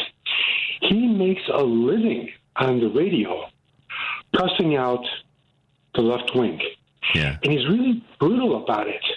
Calling us, radical left wing communists, murderers, this, that, burning down the house type of people. Mm-hmm. He even, about a month ago, he even compared the left wing to the Jim Jones cult over in Guyana from about 45 years ago, mm-hmm. where at his word, he made hundreds of people drink cyanide Kool-Aid. But this is what he does for a living. So it's difficult to not want to just, cuss on my back. Mark Levin, a trained attorney, longtime guy, working all the way back with the Nixon administration, attacks the left wing, calling us Marxists. And I'm looking around. So, where the heck are they? Well, so I don't see them. See, here's the thing, George. Let me. First of all, thank you for your contribution to the show, and thank you for highlighting that part of the conversation. We're going to be coming up on a break, but I want to just say this to you. You can do both. In fact, I'm encouraging you to do both. If you got to call somebody that say that they are stupid and that their actions are stupid, then that's what you may have to do. I wasn't saying to exclusively never call someone stupid or never call someone a racist or those things.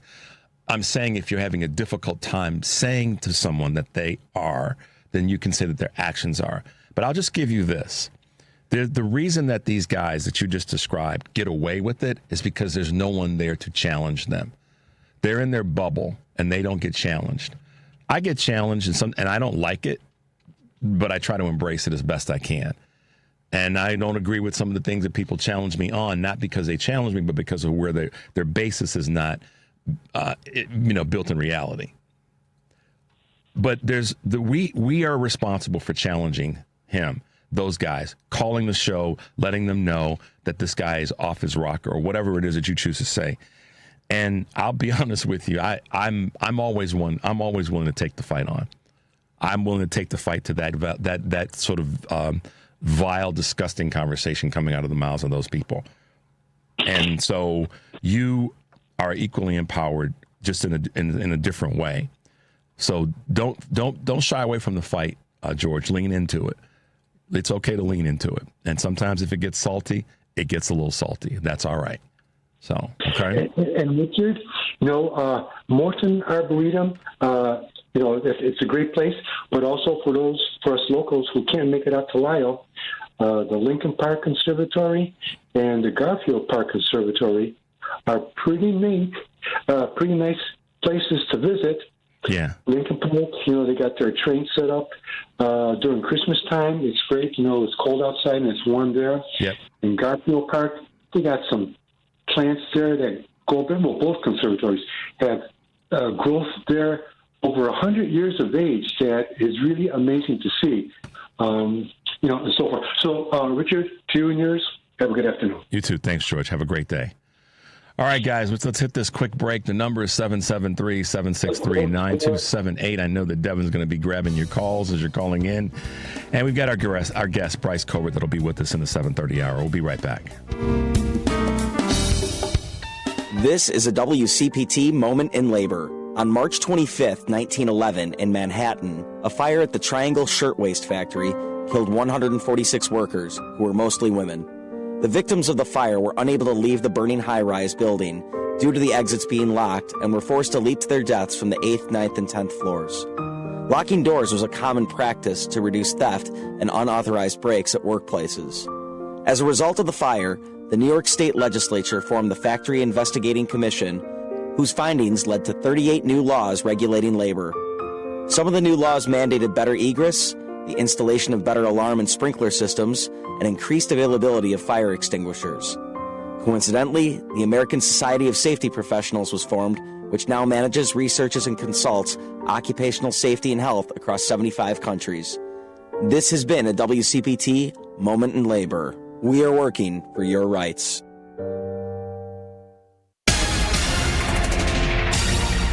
You're listening to WCPT 820. Here's the latest Chicago weather update. From the Weatherology Weather Center, I'm meteorologist Jennifer Wojcicki. Partial sunshine develops here for today with temperatures steady early then slowly falling throughout the day. Breezy southwest winds around 15 to 20 miles per hour, gusting as high as 30. Tonight, partly cloudy skies, a low near 44. By Wednesday, we'll have a chance for some rain showers here late, increasing clouds, a high of 61 degrees. Thursday, a chance for showers and thunderstorms, cloudy, high of 69. That's your latest Chicago weather update. Currently, it's 75. Hey Google, play WCPT. Streaming Chicago's progressive talk from TuneIn. You're listening to Choose View with Richard Chu on WCPT 820, Chicago's Progressive Talk. Hey, Progressives, welcome back to Choose View, 773-763-9278. So I said earlier in the show in terms of who we would have on as guests. We're kind of covering the full gamut today. A national issue covered by one of the great contributing writers at The Nation, talking about McDonald's and still having some issues when it comes to sexual harassment problems. This kind of hit the airways and media last year, and Bryce Covert, who's a contributing writer at The Nation, has another great story, a new feature that's going to be hitting, I think it's coming out now. Bryce, welcome to the show. Good morning. Morning. Thanks for having me on. You are welcome. So, Bryce, your article's coming out. Has it come out, or is it going to be coming out? So it's online now, and I believe it'll be on newsstands pretty soon. Okay, so tell us, first of all, Bryce Covert, The Nation, contributing writer.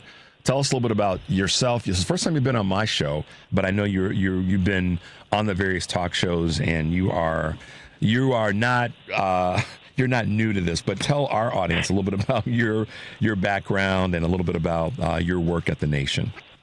Sure. So I'm a freelance journalist. I've been a journalist for over 15 years at this point, and I write a lot about economics and labor. And so I've been following issues like unfair working conditions and importantly, sexual harassment for a long time, and had been watching what had been going on at McDonald's.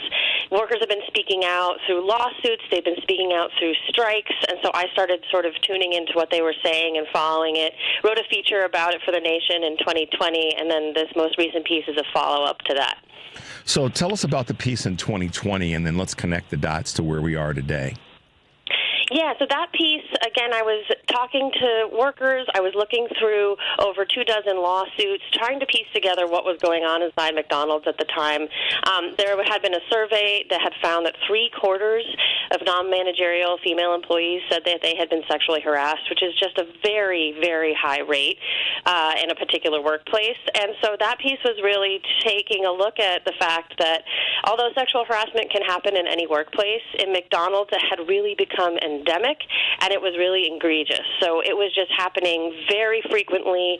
It was there were incidents that were very disturbing, and so that piece was just kind of describing this problem that the company really hadn't done much to face up to yet.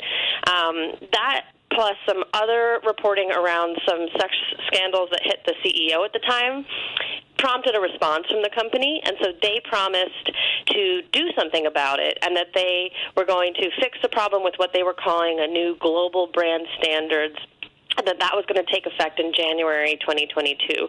So this piece is taking a look at, okay, the company said it was going to do something about this really egregious problem. Did it do anything, and did it work? And essentially what I found is not really.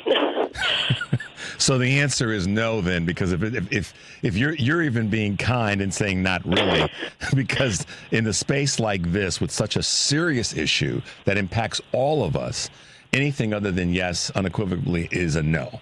So kudos to you for being bold enough to state that. So Bryce, let me ask you this question, because I'm sure our listeners want to kind of get when this is what happens. Because of how we've all been socialized. You think McDonald's and you think the restaurant itself, the store front that you walk into to get your quarter pounder with cheese and your fries and your Diet Coke. Sound familiar? Okay. But that's not just where this is taking place, but kind of help us or help the listeners have a little bit better understanding. Is this store? Is this corporate? Is it both? What were your findings? What did your findings reveal? Well, I'm mostly focusing in this piece on what's going on inside the stores, but I think there's good reason to believe that it's a culture that's up and down the corporate chain. I mean, like I said, the former CEO had gotten himself embroiled in multiple sexual scandals. I have heard some corporate employees who I wasn't able to include in this piece who said that they had been harassed too. When there's a culture of permissiveness and not doing anything to respond to sexual harassment, it tends to flow from the top. Because if the corporate headquarters were really taking this seriously, they would be mandating serious changes and policies that would actually have an effect down at the restaurant level, and that is clearly not happening. So I think it's really a problem throughout McDonald's. Well, the evidence would probably bear that out in terms of the fact that you're right. Corporate, we'd have to say that any organization that has an issue downline, that downline issue has been endorsed by inaction or action from those above. And obviously, you've covered so many different things nationally, politically, that, this is a symptom of what we see with some of our executives in corporations, in the church, and I say that, kind of globally, the church, and most certainly with our current political situation. We're seeing it that top down is dictating action, if not policy, in with regular everyday working folks. And you've seen this is true with this situation with McDonald's, because so many of the stores are franchise-owned stores, right? That's correct. And so the vast majority of McDonald's locations, when you walk into a McDonald's, is probably run not by corporate headquarters, but by some local business owner who owns a handful in your area. And typically, McDonald's corporate has sort of tried to pass off responsibility for things like sexual harassment by saying, well, we don't run those stores. That franchise owner runs it, and we have nothing to do with it. And they've actually gotten themselves out of a lot of these sexual harassment lawsuits that people have brought. What was interesting about what they said they were going to do as of January 2022 is they said that this new solution, these global brand standards that were going to fix the problem, were going to apply not just in corporate-owned stores, but also in franchise locations, and they were going to hold franchisees accountable, which was a really unique and potentially very significant step. The challenge is I got a chance to look at the details of the global brand standards, and there's very little there. There's very little that they're actually requiring. They're not evaluating whether anything is actually changing. And so while they are telling franchisees they have to adhere to these new standards, by doing so, the franchisees aren't actually even changing anything on the ground. And I know from talking to workers, sexual harassment is very much still happening at high rates in these stores. And when workers report it and try to get something to be done about it, nothing is done. And in fact, often it's the workers who speak up who are the ones who are disciplined and retaliated against. Well, and isn't it true, too, from what I was reading on this, that even though McDonald's corporate had this position of a global standards, that they didn't effectively communicate that to the franchise owners. And then once again, top down, bottom suffers. The franchise owners didn't effectively communicate what those standards are to their employees. Is that am I on the right track here or am I off base? Yeah, essentially, one of the problems I found is that McDonald's corporate has worked very hard to keep the details of these standards secret.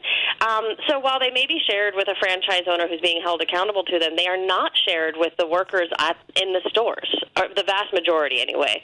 And they are also not shared with the public. And I tried to get them to publicly reveal them. Lawyers have also tried to get them to reveal them, and they've worked very hard to keep them under seal. So I had to sort of go around them just to find out what are these standards, what are the details, and are they having any effect? And I think that secrecy works against this as a solution. If the workers don't even know, first of all, that there is a change in protocol, and then what that protocol is, what the expectations are, you're not going to change behavior. You're not going to change culture because workers don't understand that potentially they want you to stop harassing people, and there will be consequences if you do. It seems sometimes, Bryce, the most common things, the most sensible things, and the simplest things don't get done. It would seem that we know that proximity has a lot to do with this. You got folks of age groups between 16 and whatever working at a McDonald's location. They're buzzing around each other. They've got tight spaces, and they're navigating hot equipment and this, that, and the other. So we know that there's going to be an occurrence to bump into somebody. There's going to be an occurrence to have just that natural proximity of, working in a restaurant where you're going to brush up against people. But from what I'm understanding, that's not where these things are taking place. Is that what your findings have been? That it's not just that fact that you're working close to somebody, it's happening in other parts of the restaurant. Am I right there, or am I off base? Well, certainly, yeah. It's not just sort of accidental bumping into each other. I mean, the examples of harassment that workers were telling me about, a lot of it was really purposeful. People luring, one 15-year-old was lured into the back by a dumpster, and she was sexually assaulted there. And that comes from a culture of permissiveness. That comes from someone feeling like they are not going to suffer any consequences if they engage in this horrible behavior. And in fact, nothing was done to that employee until the police got involved. McDonald's employees did not discipline this worker who sexually assaulted his coworker until the police got involved. And look, yes, McDonald's is a workplace where you have a lot of conditions that are ripe for sexual harassment. Like you said, a lot of teenagers work there. A lot of teenagers are in charge, are the managers and the supervisors. It's fast-paced. It's close quarters. It's hot. But there are still plenty of things that a company like McDonald's could do to alleviate this problem and really do something about it. Workers themselves have been begging the company to sit down with them and talk about their ideas, to institute really substantive trainings, to have really strong, understandable, very clear policies, to train supervisors to say when someone reports harassment to you, this is how you investigate it, and this is what you do if you find that it actually occurred. You know, it's not rocket science, but it does take a little extra effort, and I think it's pretty clear from what I uncovered that McDonald's has not taken those extra steps. And it would seem to be so easy for a company of this size and magnitude to be able to put that together and make it plain. I mean, it's the fact that people have to show up for different shifts at a McDonald's, to me, it would make it fairly easy to say, okay, we're going to pay you for overtime. Come in a half an hour early. We're going to go. We want to sit down, and your shift manager is going to go, or shift supervisor is going to go through some of the updates in our protocol. I mean, call me crazy, but if I were a franchise owner, Bryce, if you and I owned a franchise, and three other people that we know really well owned 10 McDonald's franchises, there is no way in hell I would want there to be an issue with sexual harassment, because there's enough danger from walking around hot equipment all day long. But to not have a very stern, if you get appropriate, and they've got cameras at McDonald's as well. That's the other thing that blows me away, how a franchise owner could even let him or herself get in a situation where they don't take it upon themselves to say, that's unacceptable. I mean, am I crazy? Yeah, look, I think some franchise owners may not know what to do. They may not feel like they have the resources or the time. But look, McDonald's corporate controls so much of what happens inside a McDonald's. When you walk into any McDonald's across the globe, you will have the same temperature fries. People will be wearing the exact same uniforms. They will greet you in the exact same way. All of that is dictated by McDonald's corporate. They have extensive training on how to fry the fries, on how to make the burgers, on how to smile when people walk in. For McDonald's to claim that they can't institute that kind of extensive training and evaluation for something like sexual harassment, I mean, it's just not true. The company absolutely has the power to do this. It just hasn't.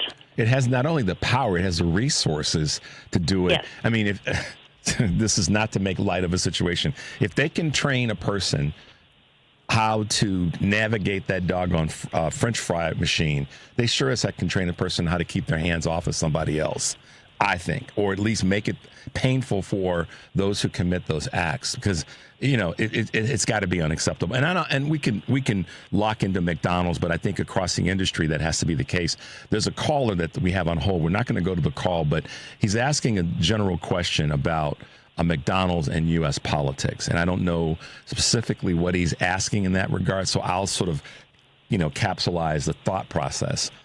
This is not just a McDonald's issue. This is a national issue. When it comes, we've fallen, I think, behind in terms of how nationally we are dealing with sexual harassment issues in the workplace. Is that fair to say? Yeah, I mean, I think, listeners will remember in 2018 the Me Too movement, where people were really speaking up en masse about this issue, and I think it was really taken seriously at the time. This is the time when also McDonald's workers were really starting to gain momentum speaking out about this. And I think it's true. We are in a different moment now. I mean, look at the folks populating the White House. So I think that's part of the story here, is that perhaps McDonald's does not feel that it has to change. Maybe it does not feel that there is a demand that it do things differently. I would like to think that's not true, but I think if that is, then we have to do better. We have to work on this. Sexual harassment is not an inevitability. It is something that happens and flourishes when we decide that we don't care. As soon as we care, as soon as we start saying that is not allowed, this is not going to be tolerated, behavior changes, culture changes. So I hope that we have not lost that momentum completely. And repercussions have to be in place when it comes to this. And this is personal for so many of us. You're out there as a journalist, as a well-known, respected writer. And so you've certainly been in situations where that respect was tested, and that personal space was tested. That the gentleman that was on hold did ask, how do we expect corporations to do better when we elected a man who has done this behavior? I think that kind of puts it plain to what you were just saying. Yeah, I agree. It is hard, I think, for McDonald's to feel that it has to change when we've elected who we've elected and he's picked who he's picked to run his White House. But I don't think that means that Americans don't care. I just think that it means that we have to mobilize more. We have to speak out more. We have to take it more seriously. And the more we do that, the more corporations like McDonald's feel like this is not something that they can just write off and ignore. It's something that they are going to have to take seriously, or there will be some public relations consequences. Certainly they felt that way back in 2020 and 2021, yeah. So it can happen again. Well, the other thing, too, to your credit and to your point, the more that we highlight and allow people to feel safe in talking about it, I think that's the thing that happened, that was happening with Me Too, is that people were feeling a little bit more safe about talking about the harassment issues, whether they be male or female, or particularly members of the LGBTQ community. And so I think one of our opportunities, Bryce, to your point, is to give people the sense of safety that they can talk about it. Because as that happens, as we saw with Me Too, lots of companies were like, okay, we got to deal with this. We got to make sure we've got our ducks in order and are handling this the right way. And to me, it seems like the simple right thing to do, to respect another person in that way. Nobody should be putting their hands and whatever else on somebody in the workplace, period. So I think we have to be sort of the leaders of that, voices like yours and voices like mine, to continue to champion that conversation. So, Bryce, what else you working on these days? I know you're busy. I'm very busy. The Trump administration is definitely keeping me busy, so I'm working on trying to figure out what's going on the ground with all the changes to the federal government, for sure. And yeah, just always keeping an ear out for what workers are saying are happening in their workplaces. I'm always interested in hearing, if there's abuses taking place, if there's unfair things taking place. I've written a lot about that, so I'm always here for a tip from a worker who wants to talk to me. Well, and to that end, I want to definitely invite you to be back on the show because of what you've written in the past, certainly, but some of the things that you're going to be working on in the future, which is why I asked you that question, because I want our listeners to hear from you and how you do such a great job of highlighting and just drilling down on a topic, particularly when it comes to workplace conversations. So I'm gonna make the ask right now publicly on the radio that you decide to come back and be with us a little bit more in the future. Does that sound good? That sounds great. I would love to. All right. Well, Bryce Covert, thank you for being with us this morning. We really appreciate that, but more importantly, we appreciate the hard work that you're doing with all of your wonderful writing and your contributions to this conversation. Thanks for being with us, Bryce. Have a great day. You too. Thank you so much. All right. Bye now. Bye. So there you go. Not just the conversation around McDonald's and the sexual harassment that she's written about. You guys want to check out the article. It's really it's a eye-opening article on this conversation. And to credit to Earl, who asked the question, how do we expect corporations to do better when we elected a man who has done this behavior? So great question, Earl. Thank you for that. But check out Bryce's work at The Nation. We will have her back. She's a phenomenal writer. And I think you guys will appreciate what she's been doing. And her latest article is online, and you can go to The Nation for that, and it's going to be out in print in the next couple of days. So let's see if we can squeeze in a couple real fast. Let's go to Roosevelt real fast. Roosevelt, good morning and welcome to the show. Richard, thank you for taking my call, my brother. Absolutely. What's going on? Hey, listen, to add on to what you said earlier, as far as the 50 years, the three presidents, Obama, Clinton, Biden. Conversely, look who raised taxes. Remember Read My Lips? Yep. That's why he was only there for one term. Yep. And Reagan, I believe, well, I don't know if I got this right. Didn't he raise them 10 or 11 times? He raised taxes in 8 years. He had 2 terms.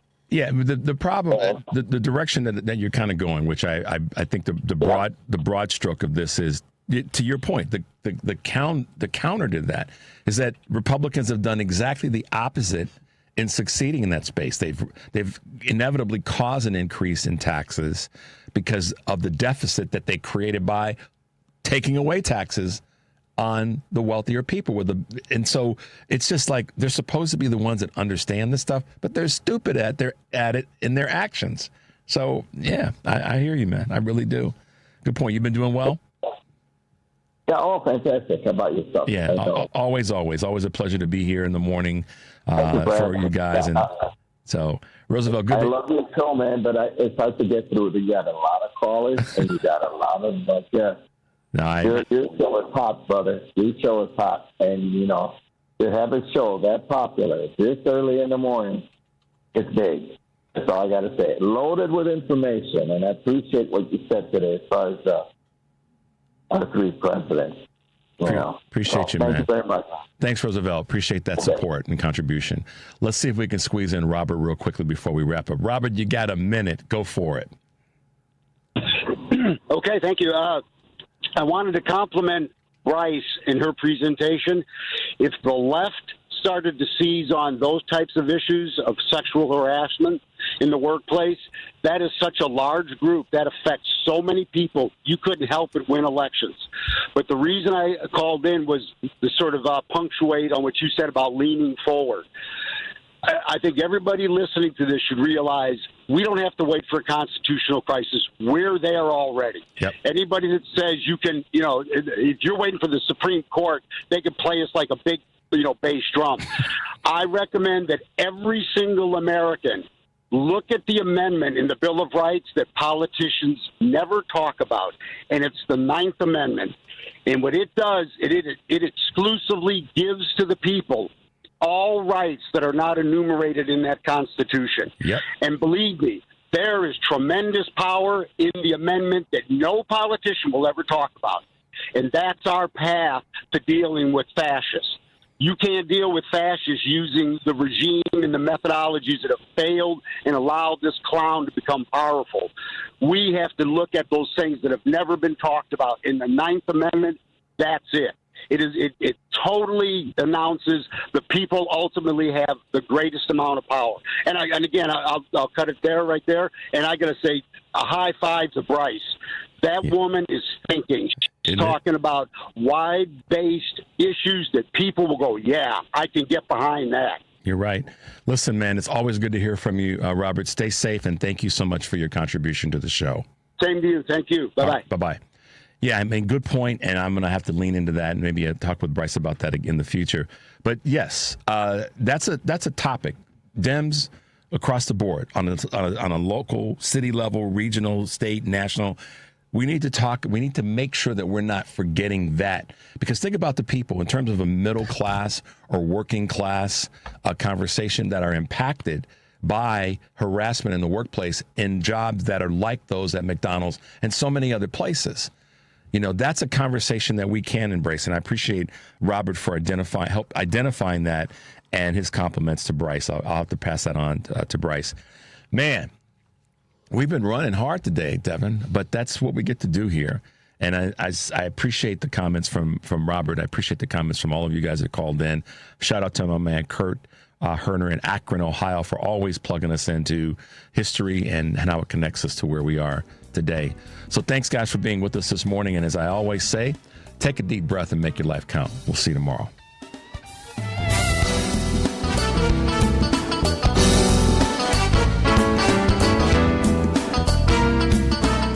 The Sports Cubicle. Commissioner of the American Association of Professional Baseball, Joshua Schaub. So our players are not playing to develop to make it to the major leagues. They play for the name on the front of their jersey. They play for each other and they play to win. So the style of baseball is completely different. They're literally trying to get guys out. They're literally trying to move runners over. They're trying to win the game. So I just want to note that difference as well. The Sports Cubicle, Sunday nights, 9 p.m. on WCPT.